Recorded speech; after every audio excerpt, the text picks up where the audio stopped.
말 그대로 합의이온, 협의이온이라는 것들은 서로 간에 이혼을 한다라는 부분들에 대해서는 합의가 있는 겁니다. 그렇죠? 그러니까 이제 가정법원에다가 협의이혼 신청서를 제출을 하고 거기서 종결이 되는 거겠죠. 그 다음에 뭐 숙려 기간도 있고 하겠지만 기본적으로 이혼을 한다라는 데 대해서는 합의가 있는 겁니다. 그런데 그 합의 자체가 좀 안 되는 경우들이 있죠. 그런 경우에는 결국 재판상 이혼을 통해서 할 수밖에 없는 경우가 발생을 합니다. 그러니까 쉽게 말해서 이혼을 하고 싶어요. 뭐 명확한 사유가 있는 건 아니야. 결혼을 한 부부 사이에 뭐 어떤 명확한 이유가 있어서 이혼을 하지 않더라도 서로 맞지 않는다든지 일상생활에서의 트러블로도 헤어지고 싶다라는 생각을 하시는 분들이 많다 보니까 그런 경우에는 협의 이혼으로 가셔야 되는 것들이에요. 왜냐면은 재판상 이혼으로 가기 위해서는 이혼을 청구하는 쪽에서 상대방에게 혼인의 파탄의 귀책이 있다라는 것들을 주장을 해야 되거든요. 그러니까 쉽게 말해서 뭐 불륜이 있다라든지 상대방이 뭐 나를 유기를 했다라든지 상대방 측으로부터 뭐 부당한 대우를 받았다든지 아니면 혼인을 뭐 계속하기 어려운 중대한 사유가 있다든지 이런 사유들이 있어야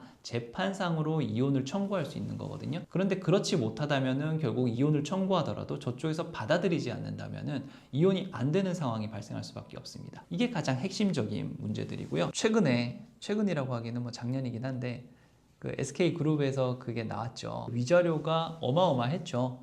그런데 일반인이 그렇게 받을 수는 없습니다. 그건 이제 그 특수한 상황에 발생을 한 것들이고 위자료를 법원에서 산정을 할 때는 기본적으로 뭐 유책 배우자 쪽에 나이도 고려를 하는 것들이고요. 그 다음에 결혼을 얼마나 오래 했냐, 뭐 5년이냐, 10년이냐, 15년이냐 그 기간들이 있을 거지 않습니까? 그럼 당연히 기간이 늘어나는 것만큼 위자료도 올라갈 수밖에 없습니다. 그 다음에 자녀가 또 몇 명이나 되냐, 자녀의 나이는 또 몇 살이 되냐, 어릴수록 좀 더 높아질 수가 있는 것들이겠죠. 그 다음에 혼인 파탄의 경위 같은 것들, 혼인 파탄 책임에 있어서 누구에게, 그리고 또 그 혼인 파탄의 사유가 또 무엇이냐, 그리고 또 볼 수 있는 게 이게 원칙적으로는 그렇게 바로 연결이 되는 건 아니지만 재산이 어느 정도 되냐, 그 부분도 분명히 고려를 하게 돼 있거든요. 그렇게 해서 이제 SK 그 사건에서는 위자료가 몇 억대가 나오는 것들이고 일반적으로는 일반인 사건에서는 러프하게 보자면 한 1,000만 원에서 최대한 5천만 원 정도까지 요 정도를 생각을 하실 수 있는데 기본적으로는 저희가 뭐 이혼 소송이나 이런 것들을 제기를 하면서 3천에서 5천 정도를 제기를 하거든요. 그리고 또 법원에서 인정하는 금액을 봐도